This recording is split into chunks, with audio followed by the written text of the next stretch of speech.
বিবর্ষ ভিড় হয়েছে, সবাই দেখেছেন। মাকে খুব সুন্দর দেখতে লাগছে। আর আপনারা সবাই জানেন মাকে আমি জীবন দিয়ে ভালোবাসি, ও আমার জীবন, ও আমার প্রাণ। আর এটা সবাই জেনে গেছেন যে, আর একটা কথা বলি যে মা, আমি একটা জিনিস বলতে চাই যে কি বলবো, মানে মায়ের যে কি স্বাদ, এটা যে যে পাবে সে বুঝতে পারবে যে মায়ের একটা।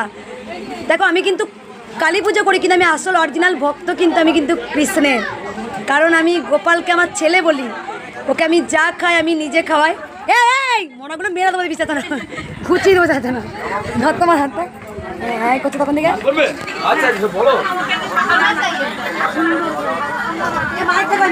আচ্ছা গান করবে তো বলছি।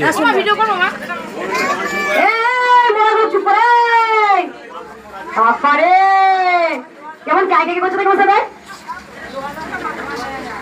দেখো মঠে যাও তো, মঠে তোমরা দক্ষিণেশ্বর মঠে যাও, সবাই কি করে বলো তো, চুপচাপ দেখবে মায়ের ধ্যানে বসে যায় মঠে গেলে। আর আমরা কি করে বলো তো, আমরা কেমন হট্টগোল করি, এটা করো না। কারণ ভগবানকে খুব শান্ত মনে ডাকতে হয়। ভগবান উপরে রূপে আসে না, ভগবান উপরে রূপে সাড়া দেয় না। যখন দেখবে আমরা ওরা রাগ হচ্ছে পশুত্বের অদম।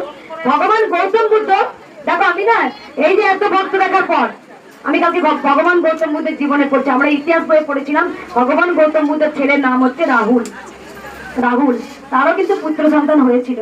তাই ভগবান প্রমাণ দিয়েছেন সংসার ধর্ম থেকে সন্তান পেয়েও কিন্তু ভগবানকে পাওয়া যায়। রামপ্রসাদ প্রমাণ দিয়েছেন, তার 3 সন্তানে তিনি পিতা ছিলেন, তিনি মাকে পেয়েছিলেন। সবাই চুপ করো, খুব আনন্দ, চুপচাপ থাকো। সবসময় দেখবে এক কথা, আমরা ডিপ্রেশন, আমরা এই সমস্যা ওই সমস্যা। আমার না বিশ্বাস করো, তোমাদের এগুলো ছেড়ে দেওয়ার পর না আমার কিছু ভগবানের কথা শুনতে খুব ভালো লাগে। আমি একা থাকি। আমার আগে আত্মীয়দের জন্য বাড়িতে যেত, তো আমি এখন বাড়িতে যাওয়া নিষেধ করেছি। কারণ গেলেই তো 1, 2, 3, 4 কথা, আমার না একদম বাইরে কথা বলতে ভালো লাগে। আমি আমার মতো হাসতে ভালোবাসি, আমার মতো কথা বলতে ভালোবাসি, আমি হাসাতে ভালোবাসি। আমার জীবনে কোনো কষ্ট নেই। অবশ্যই আমার সব থেকে, দেখো তোমাদের থেকে আমার জীবনে বেশি কষ্ট, বেশি স্ট্রাগল হচ্ছে আমার। কারণ আমার একটাই কথা, মায়ের মন্দির করতেই হবে। কারণ মন্দির যদি না করতে পারি তাহলে অপদেবতাদের জয় হবে আর কৃষ্ণকালী মায়ের পরাজয় হবে। সেটা আমি থাকতে হতে দেব না। মা এসছেন দামে আমার কাছে ছোট্ট বাচ্চা রূপে, সেটা মাকে আমি কমল সুরে রাখার দায়িত্ব সব থেকে হচ্ছে আমার। মায়ের দায়িত্ব আমি নিয়েছি, তবে দায়িত্ব নেওয়ার ক্ষমতা আমার নেই, সেটা মায়েরই। তবু দেখো মন্দিরকে এমনি এমনি হয়ে যায়। রাম মন্দিরকে এমনি এমনি হয়েছিল, তোমার দক্ষিণেশ্বর মন্দির এমনি এমনি হয়েছিল। রানী রাসমণির জীবনে ঘটে, যখন আমি খুব ডিপ্রেশনে, আমি যাই না চট করে, আমি মায়ের প্রতি ছবি দিই। যখন আমি বাড়িতে যাই না এই ভক্ত দেখার পর, তখন আমি না এইসব জিনিসগুলো শুনে না নিজেকে পাওয়ারটা বাড়াই, আমি নাম জপ করি। মা আমাকে সবসময় বলেছেন মায়ের পুজো করি। সবাই চুপ করুন একটু। যখন আমি মায়ের পুজো করি না, মা স্বয়ং নিজে আমাকে বলেন তুই ওম নমঃ শিবায়ের জপ কর।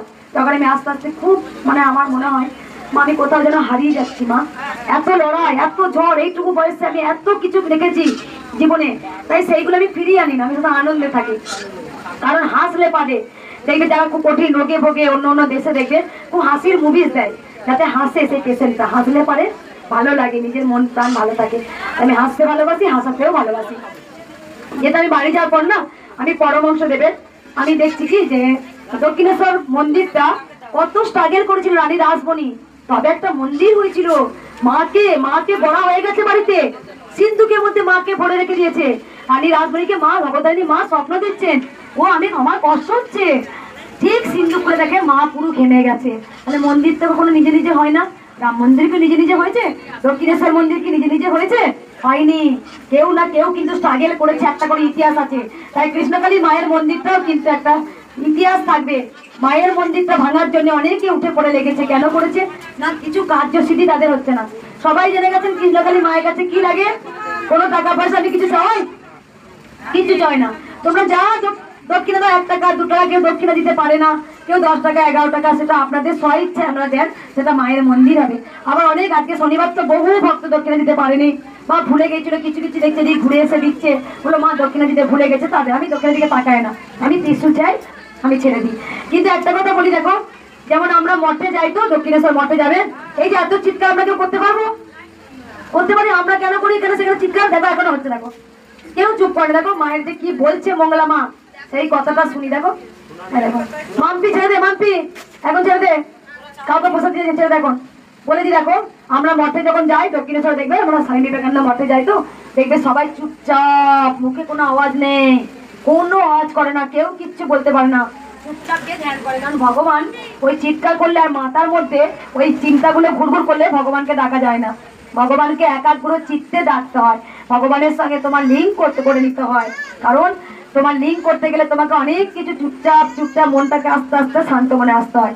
কারণ আমি যে মায়ের কাছে যেতে পেরেছি, আমার সাথে মায়ের কি হয় সেটা দেখো, যে যে লাইনে আছে সে সেই লাইনটা খুব ভালো বোঝেন, অবশ্যই তার সেই লাইনে।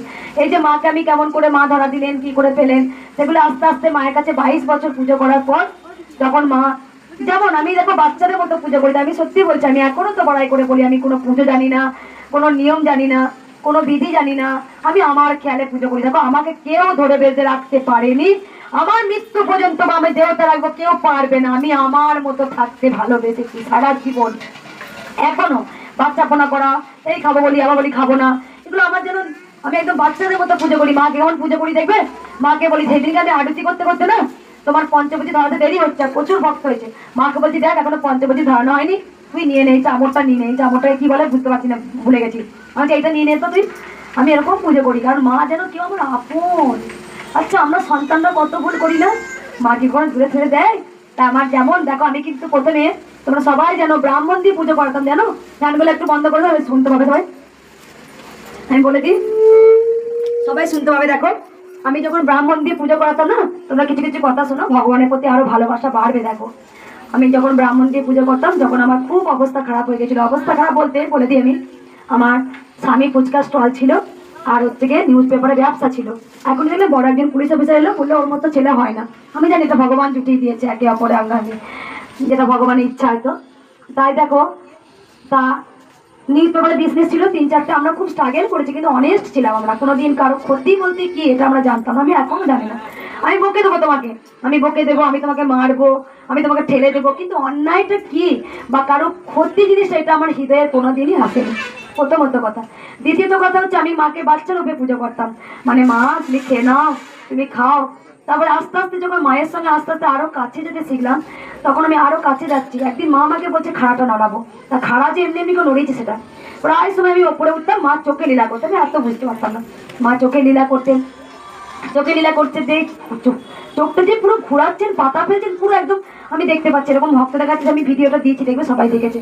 তাই ভগবানকে কেমন করে পাওয়া যায়, আমরা কি করি, ভগবান অনেক, আমি বারবার বলি, আমি কোনোদিন বলি না যে আমি খুব ভালো করে পুজো পাঠ করে পুজো করতে পারি, আমি এগুলো কিচ্ছু পারি না, কিন্তু আমি একটা জিনিস খুব ভালো পারি, হে গোবিন্দ আমি তোমায় খুব ভালোবাসি। কারণ গোবিন্দকে আমি ছেলে রূপে পুজো করি, গোবিন্দ আমার ছেলে যেন ভাবি, ছেলে।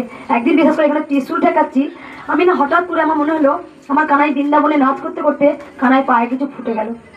তা সত্যি আমি বাড়ি গিয়ে আমার নিজের পায়ে যন্ত্রণা ভুলে গেছি, আমি প্রদীপে, গ্যাসে তো আগে তো অনেক কিছু রান্না হয়েছে, তাই প্রদীপেতে আমি প্রদীপ জ্বালালাম, ঘিয়ের প্রদীপ জ্বালি না, আমি একটা থালা নিলাম, ঠাকুরের থালা, সেই থালাতে আমি জল গরম করলাম, জল গরম করে বলছি আচ্ছা কানাই তোর পায়ে ব্যথা না, হাই গরম জল দিয়ে সেক করে দিই। এটাই হচ্ছে গোবিন্দর প্রতি প্রেম ভালোবাসা। এক মায়ের গোবিন্দ ঘরে পুড়ছে, আমি স্বপ্ন দেখছি গোবিন্দর আঁকা পুড়ে গেছে, আমি রাত্রেবেলা আমার স্বামীকে বলছি জানো আমার কানাই না পুড়ে গেছে, আমি দেখতে পাচ্ছি। তো সত্যি মানে হ্যাঁ কানাই পুড়ে গেছে, ঠিক তাই খবর এলো একটা বাড়িতে পুরো আগুন লেগে গোপাল পুড়ে গেছে। আগে ইঙ্গিত, এটা হচ্ছে প্রেম ভালোবাসা। আবার বলি, গোপাল একদিন আমার বাড়িতে ছোট্ট গোপাল ছিল, বলছি না আমি মায়ের পুজো করি ঠিক আছে, কিন্তু আমার অন্তরে ভক্তি কিন্তু গোবিন্দের প্রতি। ছোট্ট গোপাল না পড়ে গেছে মুখ টুকরা, আমি না ঘুম থেকে রাত্রেবেলা উঠে বলছি আমার ছেলে পড়ে গেল, ছেলে পড়ে গেল।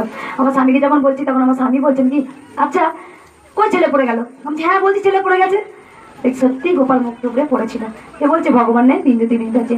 তাই দেখো কেউ গর্ব করো না আমি ব্রাহ্মণ, আমি অমুক, আমি তমুক, আমি ভালো পুজো জানি, কেউ অহংকার নাই। কারণ গোবিন্দ প্রমাণ দিয়ে গেছে, মুচির ঘরেও কিন্তু আমি, মুচির বেটাও কিন্তু আমার কাছে সুচি। তাই অর্জুনকে বলছে ভগবান শ্রীকৃষ্ণ যা মুচির বেটার কাছে গিয়ে তেল মেখে স্নান কর। অর্জুন বলছে আমি রাজার বেটা, আমি ক্ষত্রিয় বংশ, আমি ওই মুচির বেটার কাছে তেল মেখে স্নান করবো।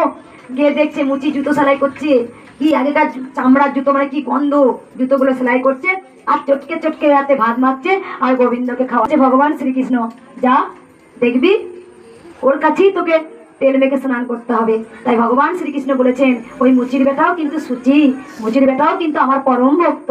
তাই ভগবান জাত বিভেদ দেখে না, ভগবান কি দেখে? সবার ওপরে মানুষ সত্য, তোমার ওপরে মনুষ্যত্বটা সত্য। আগে ভগবান সবসময় বলে যে ধূপ গাছটাও কিন্তু কাজে লাগে। তাই মায়ের কাছে দেখবেন সবাই এসে মায়ের পুজো দিতে পান। পরমাংশ দেবও কিন্তু মাথায় টুপি পরে নামাজ পড়েছিলেন, তাকে কিন্তু অনেক ক্ষেত্রে তাকে লাঠি ইট পাটকেল খেতে হয়েছে। তাই মাকে ভক্তি করে ডাকো, ভক্তিটাই সব। তুমি মন্ডা মিঠাই গহনা দিয়ে আর ভগবানকে ঠিক মতো ডাকতে পারছো না, সেটা বড় কথা নয়। ভগবানকে আগে ভক্তি করে ডাকো, দেখবে ভগবান ঠিক সাড়া দেবে। হরে কৃষ্ণ, রাধে রাধে।